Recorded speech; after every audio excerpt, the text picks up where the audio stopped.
Good day, everybody. Supplement J. Everything you need to know about Supplement J will be discussed here today. We're going to be also answering some questions, and we have a great chart that we're going to break down for you about the Supplement J, when to file it, when not to file it. And just stick around, and we will be coming back in a few minutes to start our presentation.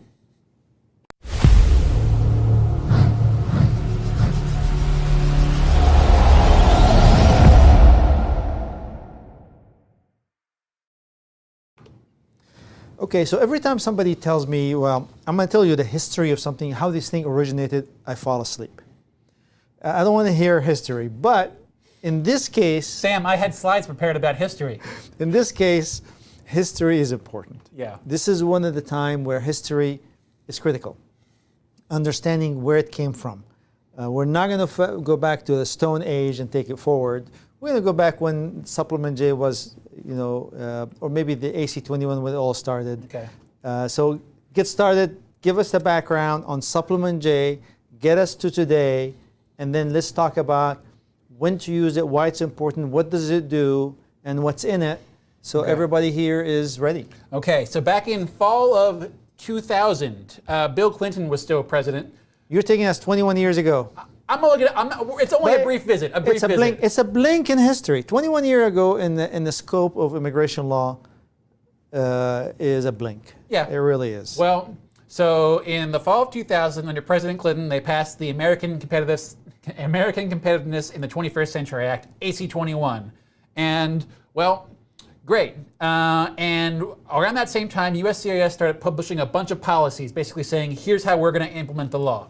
All right, hold on a second. So I know I'm not pushing you to go fast, but the AC21, 21 years ago, yeah, right? It sounds like it's rhyming, right? AC21, 21 years ago, was the last piece of legislation that really modernized employment-based immigration law. Yeah, should we and talk about what did it we do? Get? Yeah, we get H-1B extensions beyond 6 years. We get H-1B portability. And we get I-45 portability with Supplement J, amongst other things. And it was the last year of the Clinton presidency era. Right on the tail end of it was passed. Yes. So huge. Those are huge stuff that we all live by now. Without them, I mean, things were miserable before that. Yeah.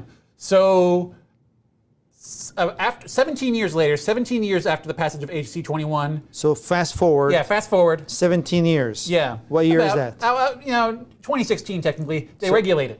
So so they passed the AC21, which did the H-1B beyond 6 years. They did the portability of H-1B. They've done the I-140 portability and the adjustment portability. Yeah. I think so. Yeah. Or most of it. I'm not going to say all of it. They did that in 2000, and then sat 16 years idle. Yeah. The agencies didn't, I mean, it was being applied, but there was no... Yeah, well, so we're lawyers, we think about regulations all the time. I'll tell people why regulations are important right quick. So regulations are issued to basically bridge the gap between what the law says and just to fill in the gaps in the law, really. They issue regulations to clarify what the law means. The agency is given that sort of authority. And it took USCIS 16 years to do that with regards to AC21. So this brings us to Supplement J, really, Sam. So basically, in the fall of 2016, they said, here's finally some regulations for AC21. And with that came our good friend, the subject of tonight's presentation, Supplement J. So the form, which I have it right here in front of me, which you guys have, the form was created in 2016 as a piece of implementation of a law that passed 16 years. Again, 2016 and 16 years. Very nice, very congruent. Yes, so they basically came out with this form to implement a law that passed 16 years ago. Yeah. Prior. Yeah. Okay. So this is crazy, but this is how things move in immigration law. In decades, we don't talk about days, but we talk about decades. Okay, sounds good. So excellent. So why do we need this form, and what does it do for us? Well, formally, as the form says it's here for, it's to either confirm that the job offer to you in I-140 is still good, a bona fide good job offer, or to engage in portability, change your basis, not change your basics, excuse me, to take advantage of the portability rules for adjustment of status after your case has been filing for more than 180 days. You file a supplement J to say, new employer. So it is created for the employment-based immigration law, adjustment of status. So adjustment of status is filed for family immigration, asylum. Adjustment of status is the piece of last document that gets you from wherever you were before to the green card. And Supplement J is in the sphere of employment immigration, really dealing only with labor certification, the job offer. Well, Maybe yeah. EB1 too, some EB1, like there's an employment job offer, it doesn't require labor certification, but you could apply Yeah, it there's there. scenarios which you can use So employment-based immigration, and it is dealing with, one, confirming that that job is available, let the employer to confirm that the job is available. As it was in your I-140 petition, yeah. Yeah. And the other thing is? Portability, saying, I have a new job. My adjustment's been pending for more than 180 days. I have a new job. I would like to move on to that job. So before Supplement J, how did we confirm employment? You would just write a letter, to take advantage of the portability rules. You would just send a letter to the government saying, I'm changing jobs pursuant to this section of the law. Here's a letter from my new employer. And that employer says, yeah, we'll offer so-and-so more or less permanent employment in the United States. Okay. Please do it. Okay. Yeah. All right, excellent. So these are the two scenarios that we use. Yeah. Confirm a job offer to port your green card to a new employer. Yeah. Okay, excellent. So, but Sam, we have this lovely chart which we previewed. So that's what, confirm a job or change a job. That's what the government says. But let's talk about real world use case scenarios. Right. So when we go into the applicability of Supplement J, there are situations where it is not required, and a situation where it's required. Yeah. And then we're going to go through those. Yeah. So let's take a look. Sounds good. There's that chart we showed off. So Sam, we want to just say we talk through these scenarios and maybe then go into the more interesting ones in some more detail. Yeah, so the simplest one is when you have concurrent filing, which is, it happens sometime in employment, but if you're from China or if you're from India, it happens less frequently. Yeah, I mean, so the answer to the question is normally when you file I-45 with Form I-140, you don't require a Supplement J. Because, again, folks who aren't from India and China, their priority dates are usually current when they get ready to file I-140. Thereby, they file I-45 and I-140 together, meaning they don't need a Supplement J. Why? Why don't you need a Supplement J? Because the I-140 already confirms the job. You don't need another form to confirm it, and that's what the government says. They said, we don't want another form to confirm the job. The I-140, being the same envelope, confirms that they're offering the job. Okay, excellent. Yeah. So this is in the job offer context, the first one. Because we had two scenarios, right? Yes. A job offer, this is a job offer usage of the Supplement J form. Yeah, so it's worth noting we can, where you make that election on the Supplement J form. I'll go ahead and show it to everybody very quickly here. Here we are. So here's a copy of I-45 Supplement J, and it's really the very first thing you do on the form. 1A says you're confirming the job that's on the I-140. And 1B is job portability. So that's what we're talking about. Those are the real two classes of Supplement Js you can submit. And that's the only two scenarios in which Supplement J is used for. Yeah. Okay, good. So the second one we have on this list is filing I-45 based upon a prior approved I-140. This is what really comes up for the folks from India and China. Their priority dates take a long time to come up. And their I-140s are on the shelf collecting dust in the U.S. government office somewhere for India as much as 10 years, right? And so basically the point of that Supplement J, you're clicking that box 1A to say, hey, your employer says, hey, we still support this I-140. We still want to go ahead with it. We still have a permanent job available for this person in the United States. Okay. And it does make sense to require a document like this because it could have been 7 years or 6 years between the time the I-140 is filed and the I-45 is filed. Now, the I-140 is a document signed by the employer, not signed by the employee. And then when USCIS get this other form 6 or 7 years later, it's signed by the employee. How do they know? How do they know the I-140 job is still there? So they created Supplement J to get the signature of the employer under oath. Under oath, yes. Because a letter was not under oath. Yeah. So they wanted to get people under oath to confirm the documents so it's official. So they created the form to get the employer confirmation of the job offer. To swear that everything is here is what it said. We're really intending to offer this job to somebody. Yes, under oath. And to get the employee to also sign under oath. I intend to accept this job that's on Supplement J. Yes, on a document. And that's really critical because that was really missing from the I-485 alone. Yeah. And from the I-140 that was filed 7 years before. Yeah. Okay, sounds good. So back to that form again, and I think it's on that one. This one. There we are. All right. So another interesting use case scenario is the transfer of underlying basis. So we are on row number 3 in this chart. Correct. And in row number 3, we have moved on to transferring jobs. Yes. From one employer to the other. Yes. And that transferring job from one employer to the other, there are a bunch of scenarios. Transfer of underlying basis. There's a lot of different types of transfer of underlying basis scenarios. It could be within the same employer. Could be within. It often is within the same, most of the time, employer, the same yeah. employer. So, but it is jumping from one category to the other. Yeah. Yes. Exactly. Yeah. So, again, if USCIS, if you're doing a transfer of underlying basis to a prior approved I-140, so you're jumping from, transferring from your EB3 I-140 filed in October 2020 to your EB2 I-140 filed about a decade ago, that's a scenario in which you would require to submit a Supplement J.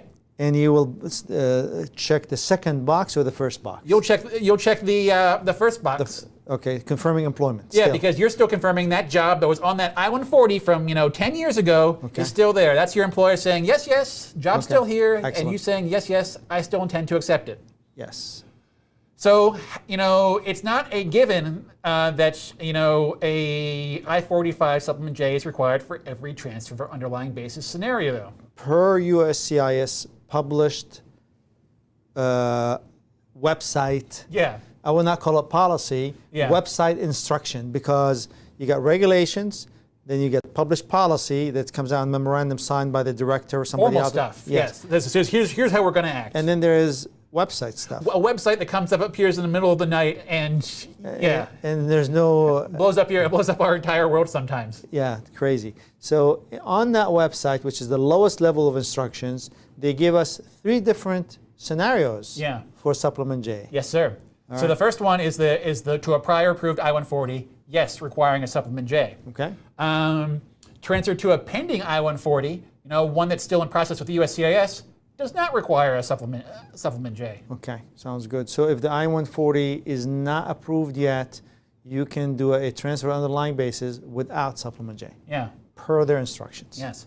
And the last scenario is transfer of underlying basis to a new I-140 being filed, meaning they're about to send it out the door. You're about to send it out the door, and you decide you want to transfer your basis to that as soon as it gets filed with as you file with USCIS, and that's another scenario where they say, no, you don't need it. We don't want it. Yeah. Yeah. So now we can go down into the rationale behind all these, but we're going to not go there. Yeah. There's really no point. It's just because there is rationale behind it, and you can break it down, but it's beyond the scope of really what anybody needs to know. Yeah, this is what the government wants. Do I want it? Do I want it? And if you're not so sure, getting a Supplement J and sending it is not the end of the world. Exactly. That's a fair point to take. Yeah. So let's head back to the chart. No filing fee. No filing fee, yeah. And they'll probably give you a receipt notice even if you don't want it. Well, we're going to talk. I have a little bit about receipt notices in there. I have some opinions on I-45 Supplement J receipt notices. Let's finish running through these scenarios right quick here. Okay. Oops, wrong button. There we are. Yeah. Portability. So this is really the only scenario where you click off box 2, 1B to say, I'm requesting job portability on Supplement J. Yeah. And this is when you're taking advantage of the I-45 portability rules as under AC21. Yes. You're Yes. Green card has been pending for more than 180 days. Yes. And you're changing employers. Yes. And a critique of this form, under 1A, when you say I'm doing portability under 180, it should continue to say, and I confirm I have not filed a transfer underlying basis for less than 180 days, because that's where a lot of people miss this piece. Yeah. But this does not help you. It kind of trick you. So I guess what you're saying is it's in policy. It's the government's policy that you can't do this.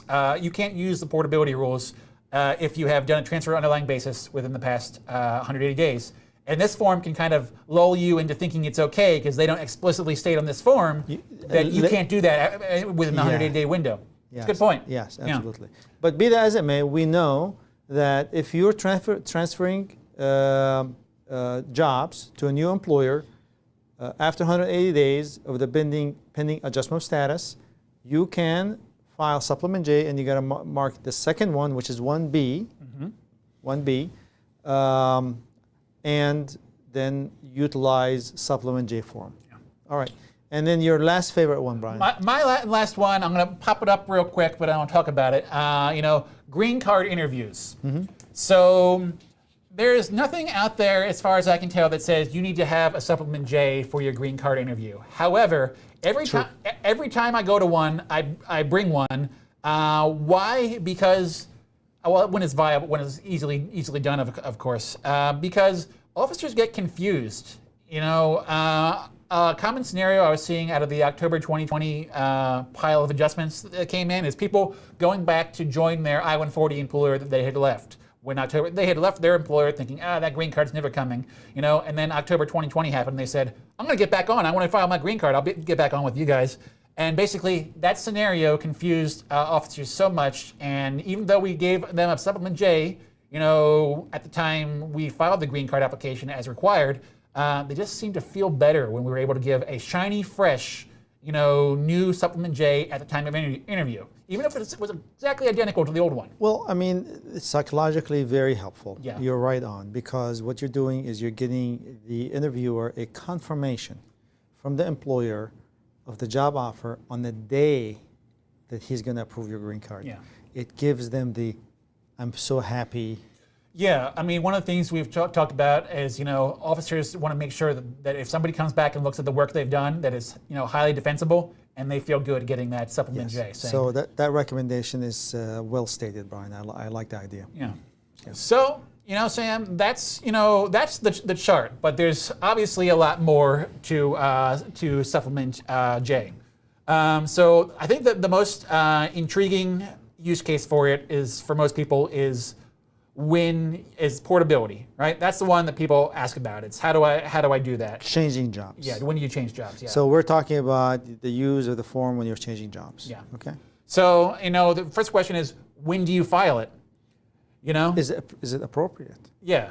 Because the new job has to be same. Yeah. So we can talk about that. Yeah. So one of the things, if you're going to take advantage of the portability, it has to be in a same or similar occupation. So that same or similar language came from the regulations. Well, it comes from the, I think it comes from the law, and then it's from the AC21 AC21 from the Act. Yeah. It says same or similar, and then there were a bunch of stuff about what is same or similar, and then they gave us a memo explaining what is same or similar. The reality of the matter is, if you have a career in IT, you're not going to change job and do accounting tomorrow. Yeah. You're going to go and do, but obviously it's... Well, you shouldn't, because that may cause a problem on your Supplement J if you have an IT I-140 and your labor certification and all that. So for them to ask same or similar, it's kind of silly, but it's probably kind of... Most people end up in a same or similar occupation, but I guess here's our big warning: don't think you can give a Supplement J. You have an I-140 for an IT role. Don't think you can hand them a Supplement J from a restaurant.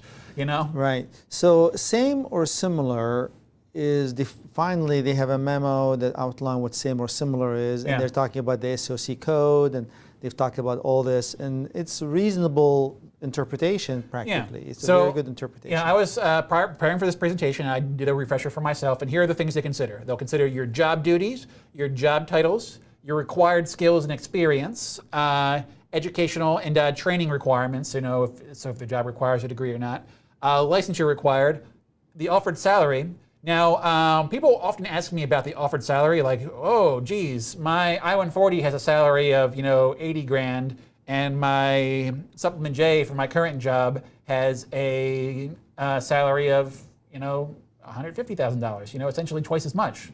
Or the other way around, Brian. Yeah. You were working in California, and you were making $120,000 or $150,000. Yeah.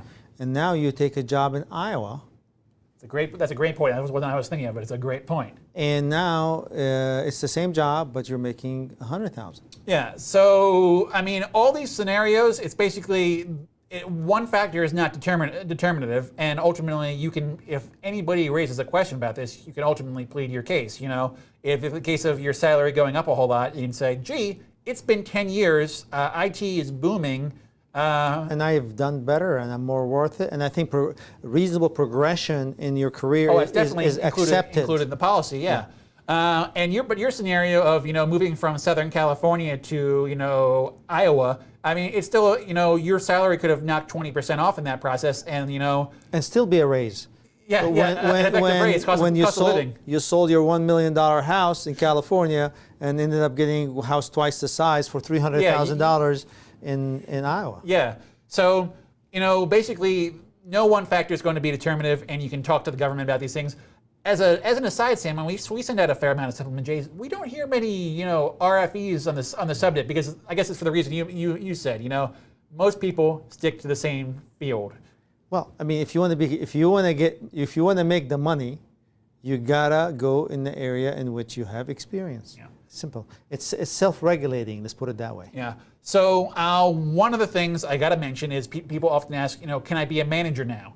And the general answer is yes, but you should still be in the same sort of realm as your job. And the scenario that USCIS puts out in their policy handbook is basically, let's say you become they give you two examples that I think stood out to me. Let's say you're a software engineer, and then you become a senior software engineer. Same basic duties, but maybe with a little bit more responsibility. That's a clear same or similar occupation.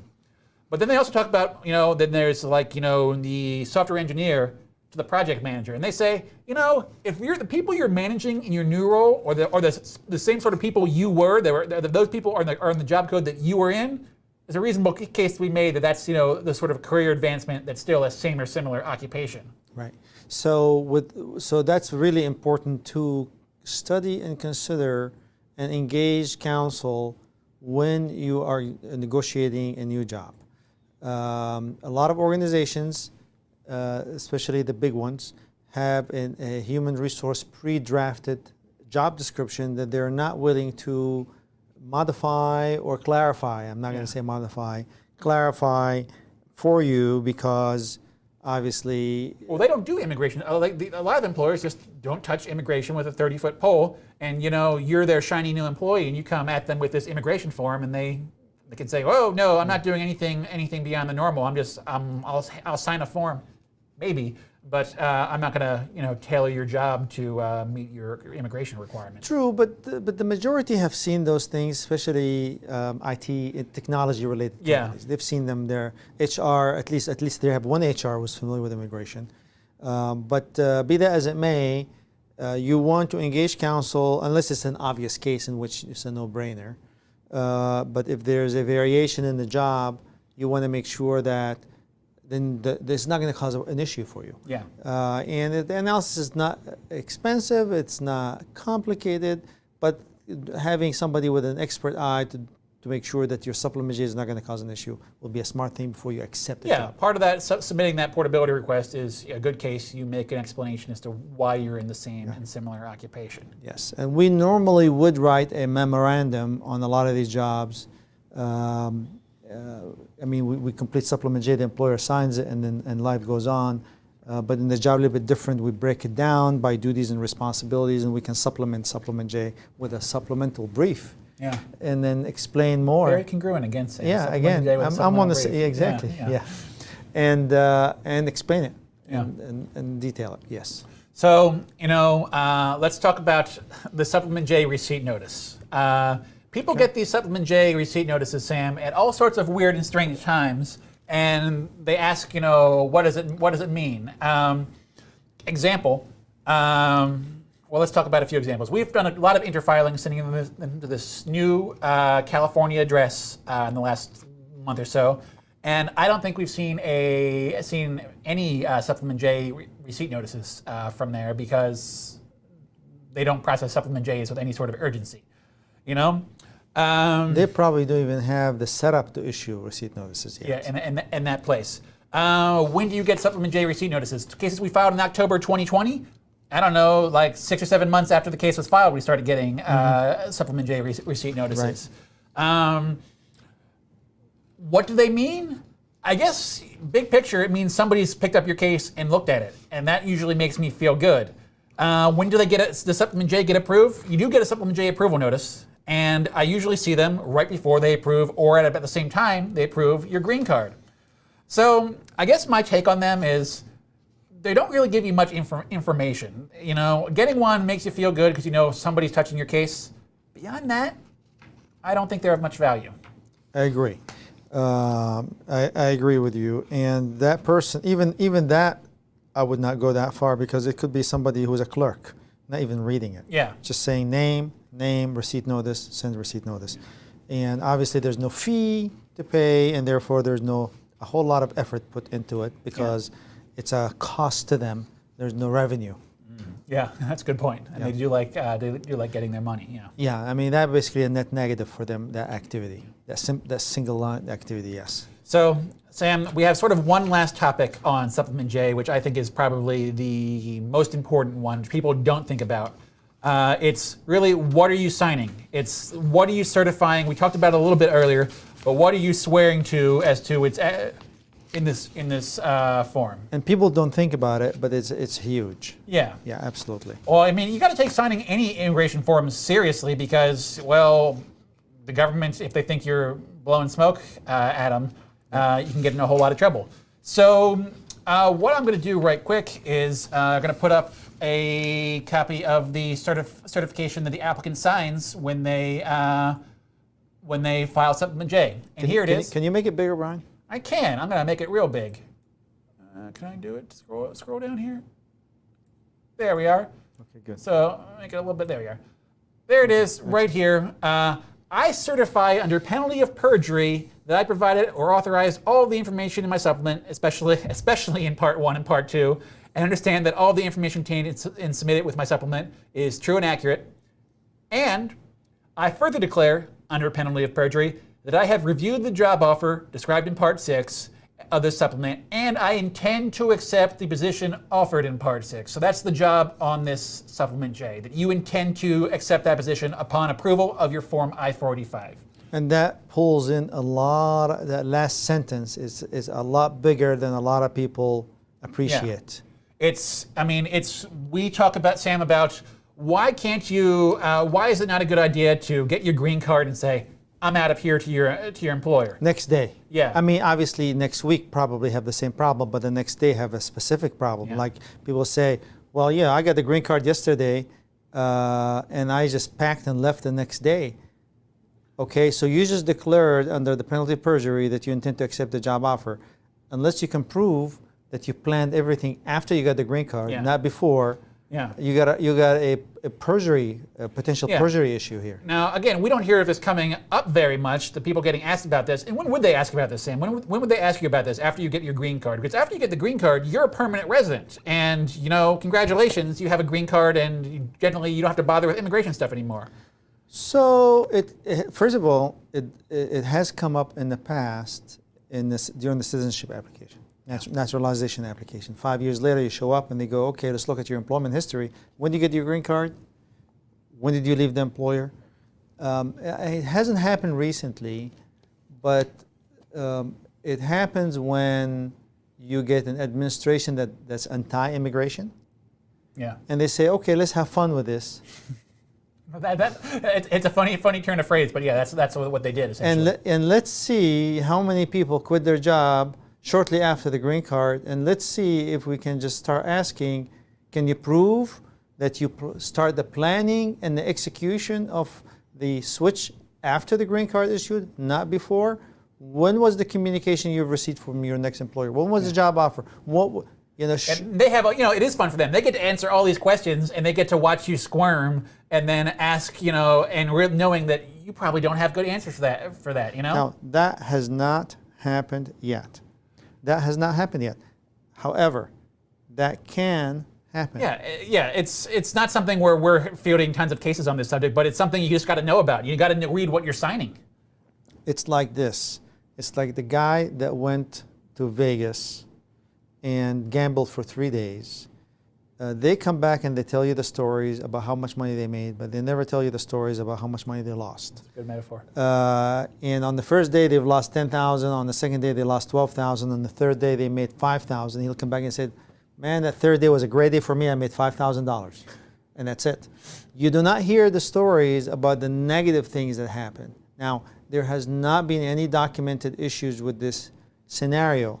However, you cannot open yourself up. Yeah, why take the risk? You've been waiting 10 years for a green card. And, we've talked in the past about this. USCIS operates in trends. Yes. They pick an issue, and suddenly something where it was never an issue before or hasn't been an issue for a long time suddenly is at the forefront of their mind. Our theory is they have a meeting internally and they say, here's something you should be on the lookout for. Yes. Then suddenly everybody's on the lookout for it. Yes, absolutely. And that's why you need to be careful.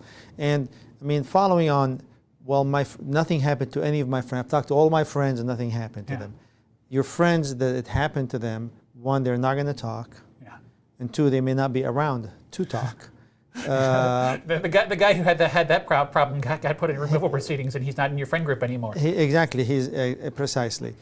Again, Sam, I got. We don't hear about. This is not a scenario that comes up that much. But we know it's not coming up. It hasn't come up. Most people don't do this, but it's basically if you think you can just forget about this as soon as the green card comes in the door. Don't take the advice lightly, in other words. Yeah. And it's not a game. It's your career, it's your family's career, and you need to make sure that you're cautious. Now, when can you change jobs, Brian? When can you change jobs? Well, does the law tell you? The law does not tell you. The basic. It's right. When you're a green card, when you're a green card holder, you're free to live wherever you want in the United States and work for whomever you want in the United States. That is the sort of baseline, easiest, shortest answer. However, you have this format that says you should be with that employer for a reasonable amount of time is usually. Can I give you 2 or 3 scenarios and you give me an answer? I hate this game, Sam, but I'm willing to play it with you. Well, you can give me one, I'll give you one. We'll do okay, that. We'll see. All right, so here's my scenario to you. Person A got their green card today. Happy. Mm-hmm. And he goes home and gets a phone call from a headhunter on the same evening after he got his green card. Says, I got a job for you in another place, pay you twice as much as you're being paid.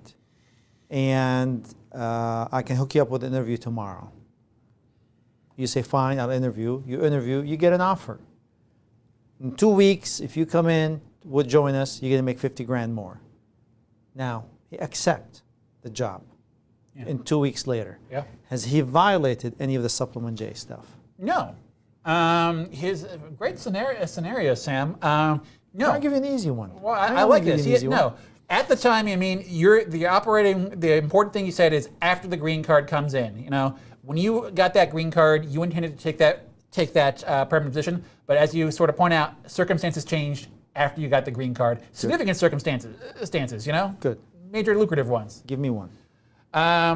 So you are very happy. Your green card's been pending for a while, and but your friend is has an IT consulting company that he wants you to join right after you get your green card because he doesn't want to do the immigration stuff for you, right?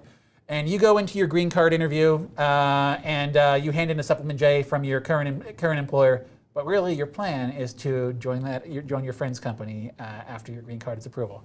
Sam, this is a really easy one. What do you think? Well, it's an easy one, and I'm going to answer it, but I'm going to also modify it for you a little bit. Okay. But I'm going to answer for you.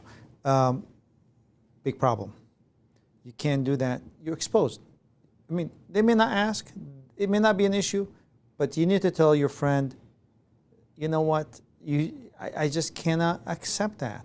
Now, and I'm going to send you an email telling you, thank you, I have absolutely no interest in this job. Now, and I don't want to talk about it ever again until I get my green card. And then if I get my green card, and if you ever approach me again, maybe we'll talk about it. Maybe we won't. But until then, it's off the table. So that's the way I would do it. Now, Good answer. Now, in your scenario you gave me, you said that in the interview, he handed the supplement J, right? Yeah. But let's assume he handed the supplement J 8 months before. Same fact. He goes to the interview 8 months later. 2 weeks before the interview, his friend offers him a job. The supplement J is submitted 8 months ago. And he tells him, yeah, I'll get the green card and I'll jump in and join you. And maybe we can start the company together. Or maybe I'll be a partner or something, whatever. What do you think? I think you still have a problem. You don't have the intent to accept that job. You're coming into that green card interview on the premise of, I'm taking a green card because I'm going to take this position that's been offered to me in the United States that's set forth in the supplement J that I swore I was going to take. Yes. And if you go through that interview and never bring up that you're planning to change your employers, there's a little thing that comes up. Well, regarding misrepresentation, they can accuse you of down the road. Yes. And the last one I would give you is you get a job offer 4 months later. You've never contemplated it, and you leave and you accept it and you leave. After your green card's approved? Yeah, 4 months later. Yeah, that's defensible. So the key here is do not contemplate or plan a change of job before the green card. Do not engage in discussion, do not engage in emails, do not accept interviews, and do not carry out a plan before because it's inconsistent with the declaration you made on the supplement. Plan your life, plan your vacation. You plan your party after you get when you get your green card. Yeah. Plan for changes of employer. Don't plan for changes of employer at all. Now, intent is a state of mind. Intent is a state of mind. Yeah. Okay, and if you have the intent, now the most personal thing a human being has is their brain, how the brain works, right? Yeah. But you have put on paper that your brain is not thinking about that. If your brain is thinking about leaving your employer after you get the green card, tell your brain, stop it. I don't want to engage in that thinking. Okay, I would want to revisit that after I get my green card to make a good decision for me and my family, Dear but not brain, before. I appreciate your interest in the subject of changing employer, but I'm unable to discuss it at this time. Yes. Thank you. Thank you. Yeah. We will come back in a minute to answer questions.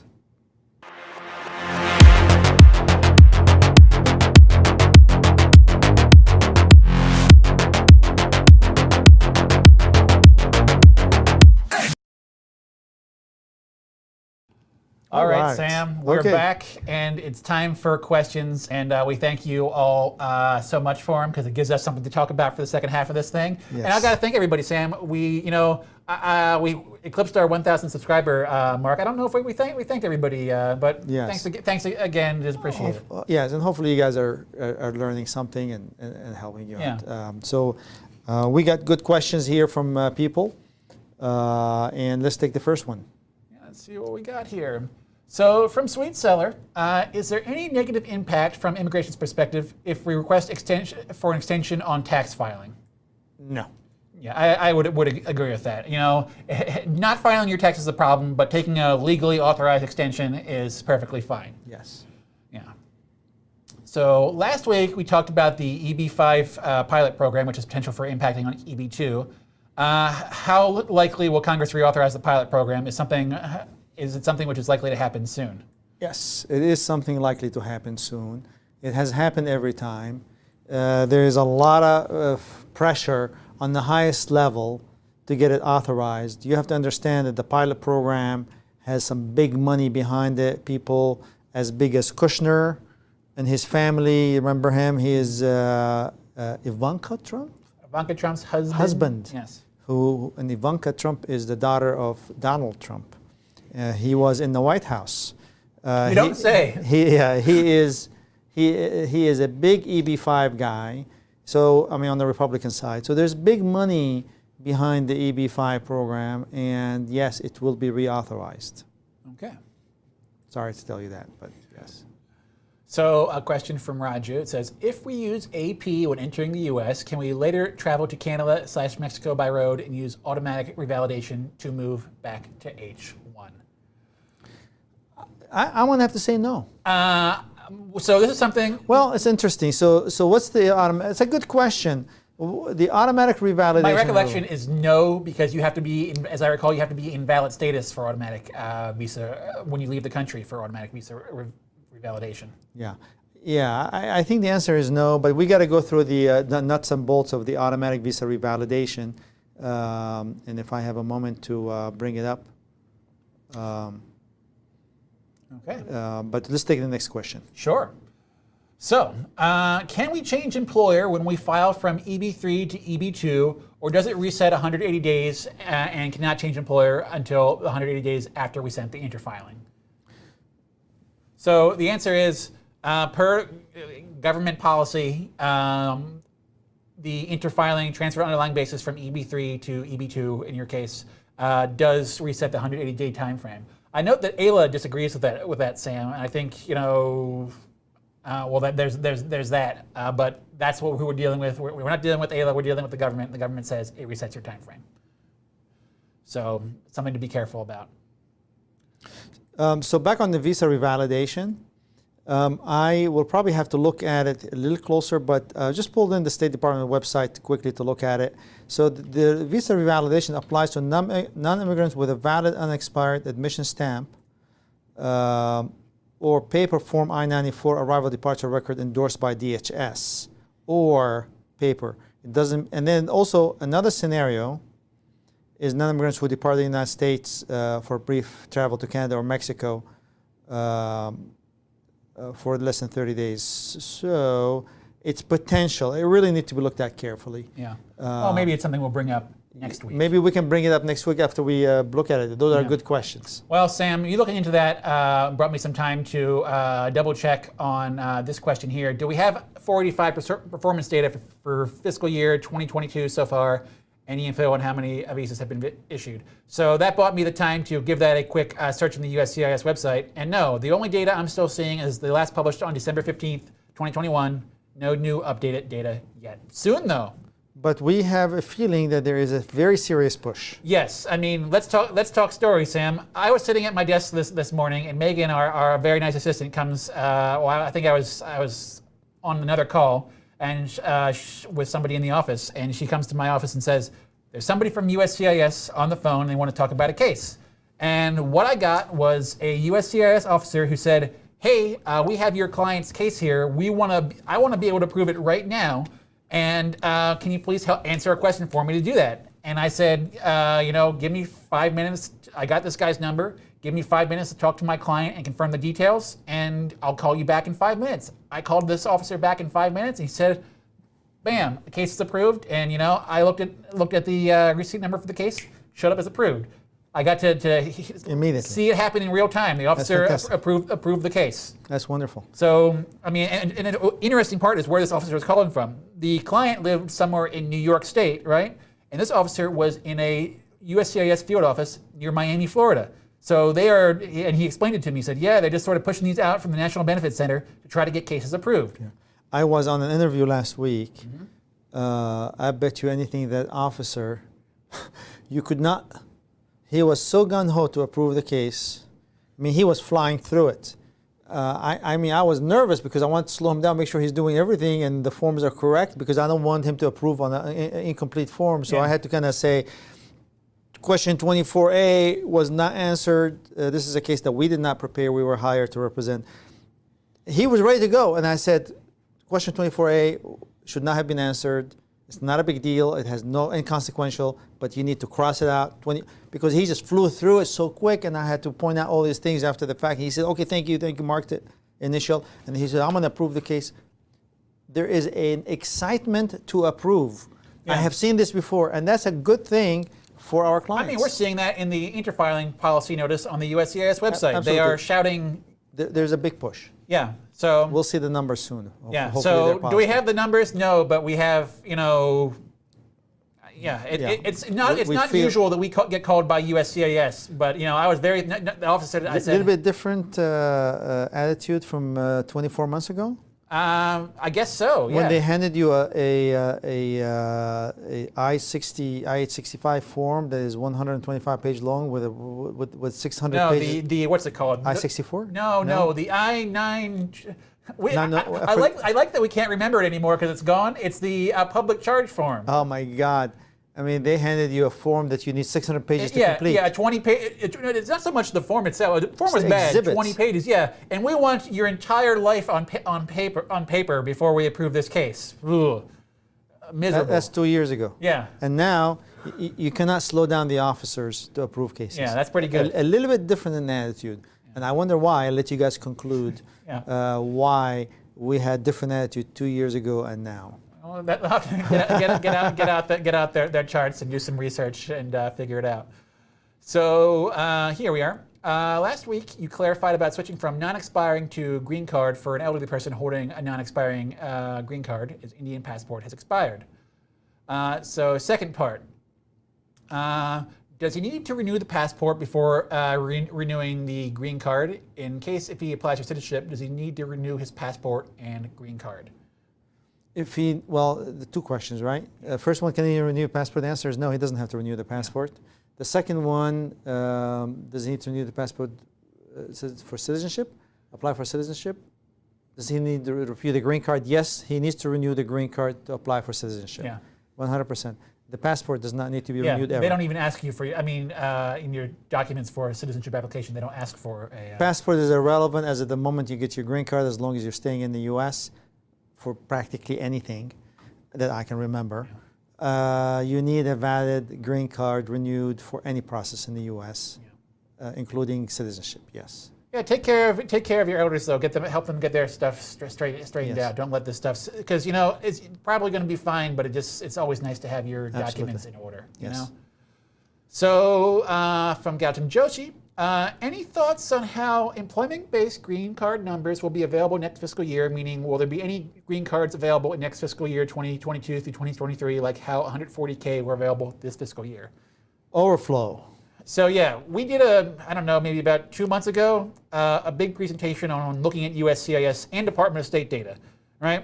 And our general conclusion is there were some months back in, I guess, early 2020 when the pandemic was really setting in, they approved like in total green cards, family-based green cards, the kinds that would roll over, hundreds around the world across all the consulates. Whereas during normal times, we look back, it was like, I can't remember, like 60,000 a month, something like that.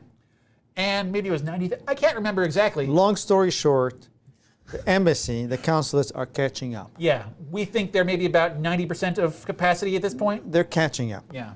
And if there is a push at USCIS to approve cases, there is a similar push at the consulate to approve cases. Yeah. And therefore, they're trying to get things back to normal as quick as possible. We doubt that there will be a substantial overflow as we sit today. Now, we can change that later as we learn more, as more data is available, but we don't see an overflow situation. We see things getting back to normal by next year, probably. Yeah. So when 100%. Things get to normal, they're issuing family-based visas abroad, meaning those family-based visas won't roll into employment-based categories, meaning you people in the United States waiting for adjustment of status. Suffer unless there's new legislation, hopefully. That's immediately on my mind, yeah. Now March is here, and my $1 bet with my partner about whether or not there's going to be some legislation past Congress, I think it's off the table. Nobody's talking about it. Well, we followed the Build Back Better Act for a while because it really looked like something was going to happen there, and then it just sort of fizzled out. Poofed. You call it fizzle, I call it a poof, a big explosion. Nobody says it's a 100% dead, and maybe some version of it can come back, but basically it's about the Democrats coming together and deciding they want to accomplish something, maybe if it is not everything they were planning to accomplish before. Yeah, we'll see. Yeah. So here's a question from Ashok. If I withdraw my EB3 I-140 application, which is under RFE status now, will I still retain my I-140 status under EB2, which is already approved back in 2013? Let me answer that one. I'm going to give you a short answer, then I'm going to give you a little bit short, but a little bit longer one. The first one is yes, you will. The little bit longer one is it really depends on why your EB3 is being withdrawn, because it could trigger concerns for the EB2. So you're imagining a scenario. Let's say they picked up on some sort of fraud or misrepresentation. Not necessarily fraud. It could be financial ability. Well, yeah. Okay. So that's a more common scenario. So if they find that there's Or fraud and misrepresentation. okay. So if they find there's a, let's use the financial ability. If you have a financial ability in your case under EB2 and it's withdrawn, that can prompt the government to go back and say, hey, let's go back and check out this EB2 Now, case. we of haven't financial seen availability. that. Yeah. Yes. We have not seen that. I don't want to. So we as lawyers talk about, we always anticipate. Yeah. You know, there's two types. I mean, you come to us because we can anticipate. Yeah. Okay, we don't react, we anticipate. So we are projecting scenarios for you. So we don't want you to go and not sleep at night. It's not a panic scenario, yeah. But understanding the reason for the RFE withdrawal and what prompted you to wanting to withdraw answers the next question, which potentially can be problematic, but a lot of times they don't even bother with it. But yes, that's the answer. Yeah, in my general experience, a problem in one case, USCIS doesn't usually pick up another related case and go analyze that. Consistently, they have not been doing that, although it is very possible that it could be done. It's within, This administration and the energy right now spent in this administration is on catching up, not causing issues, not opening new doors, not opening new cans of worm and trying to mess with it. There's a lot of resources being pushed towards that. So that, I would say, it's a very low likelihood.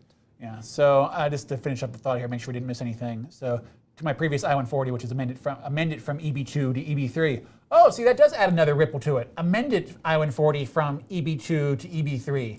Well, that's a huge ripple. Would you agree? Oh yeah, the question changed entirely. Entirely, yes. Yes. I'll let you take it. Okay, so if when you amend an I-140, actually, if he withdrew the amendment. If you withdraw the amendment, it should leave the old one in place, right? Yeah, yeah. I think so. So it doesn't change our question, but still you gotta ask. But it's we are now emphasizing more the second part of our. You broke our little attorney brains for a second. We were treating it like your EB3 downgrade had been already approved. I think is where your brain was going, yes. right? Yeah.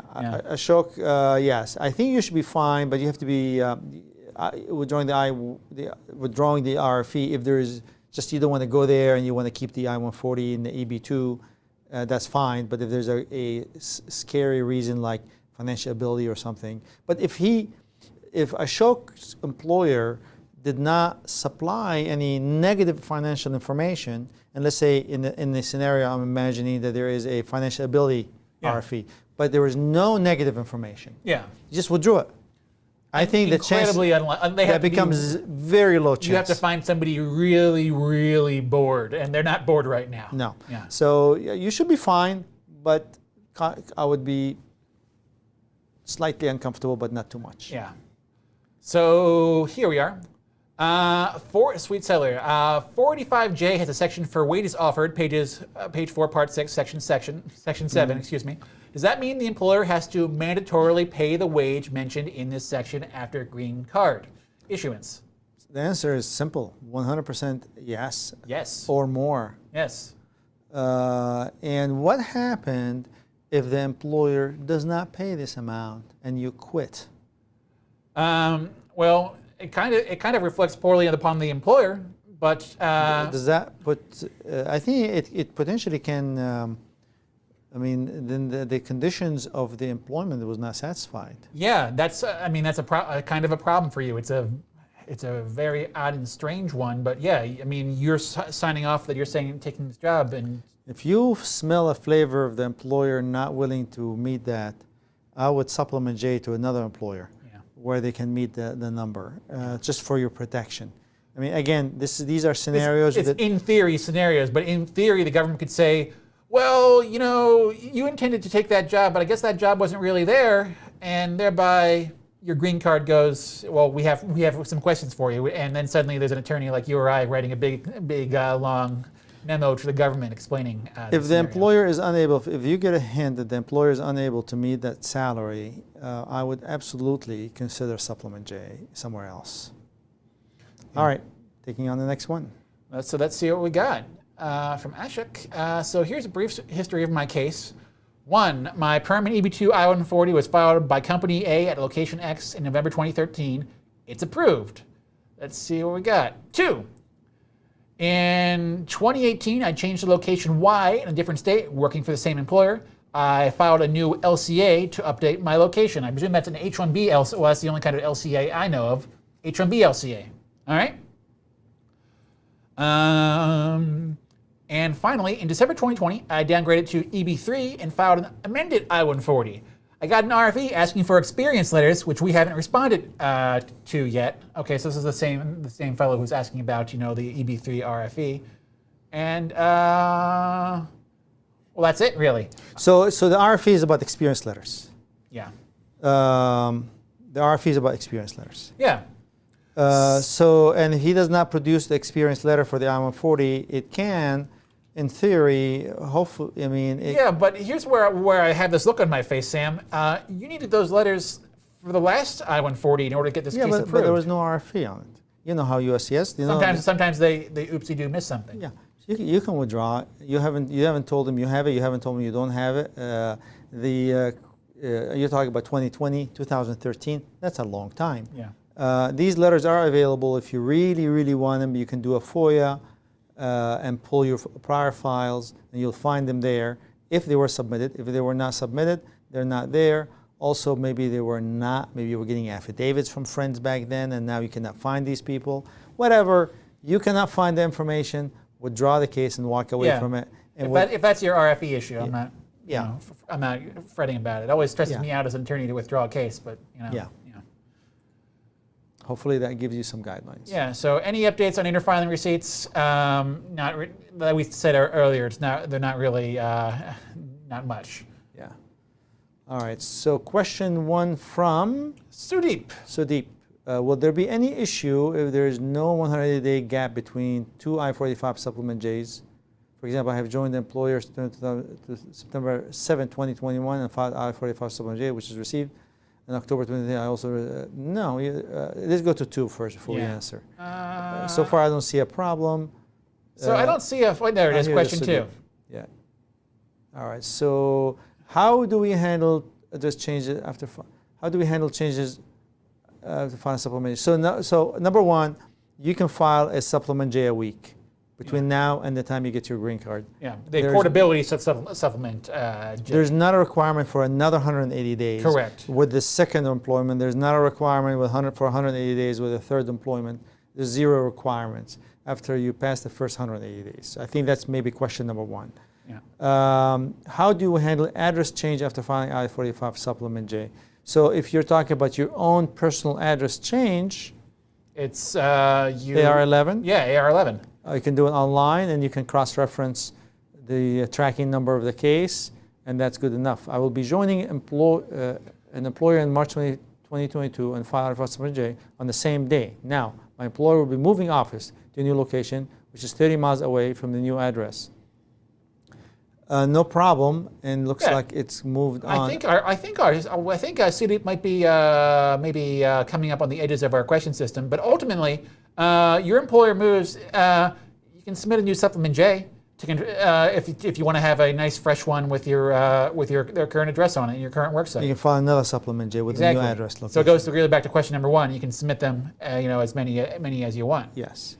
So let's see. As long as same or similar job classification, as long as the I-485 has 180 days since you've moved from the first employer, and as long as you're filing these supplement J's timely and correctly, you can file them for the same employer as many times as you want. You can file them for different employers as many times as you want. Hopefully that gives you an answer. Yeah. So let's see. I don't want to skip this one from Satya Ram here. Bear with me. There we are. So do our scenarios cover when adjustment of status is applied from employer A, EB2 and EB3 employee approved with employer A, and then move to employer B? Can I interfile from employer B? Meaning, this is a common question we get.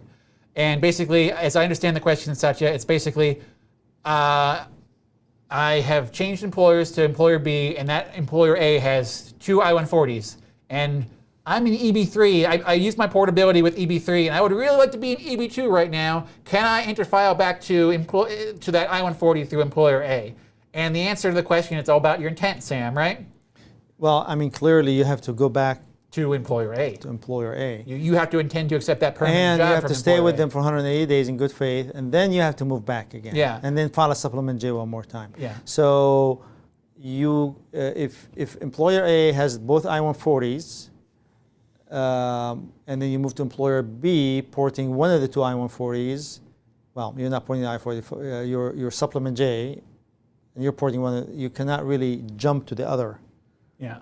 I-140 with that employer. You have to go back to employer A because they own the I-140. When you sign that supplement J that you're interfiling with, you have to submit a supplement J with your interfile request, and you have to say, I intend to go back to employer A. And if you don't really intend to do that, you shouldn't be submitting that supplement J / interfiling request. Absolutely. And we'll take one more question. Oh, I'm going to say two, Sam, because we have this final one from Sudip here. His question Sure. number 3. So, do we need to mention the SOC code 151031 that was originally mentioned back in 2011, perm application? Even though the SOC code does not exist any longer, but the job does. It's changed to a different code, but it's been changed to a different code. That's not an issue. It's a common issue. And I mean, you just have to reference it and explain it that it's the same job. Yeah, I mean, when I'm doing a supplement J to confirm the same employer, the same offer still exists, and that perm from 10 years ago, I'll put in the same job code from 10 years ago because it's accurate, and I don't think the government would really bellyache if they use the current one either. Yes. So you want really, it's same or similar occupation in the end, no matter what. At the end of the day. Yeah. All right, we'll take one last one. So I'm going to spin the wheel and see what we get. And let's see what we get. Oh, let's just take this one from W right here. Friday date December 2011 under EB2 with current employer. Apply for adjustment status Advanced Pro EAD in November 2021 for spouse child will turn 17 next month and yourself. Biometrics for all in December 2021. So there's a follow-up question. Yes, sir. Last Friday, on the USCIS website, we sell an update for the child and myself as card was mailed to me under I-45.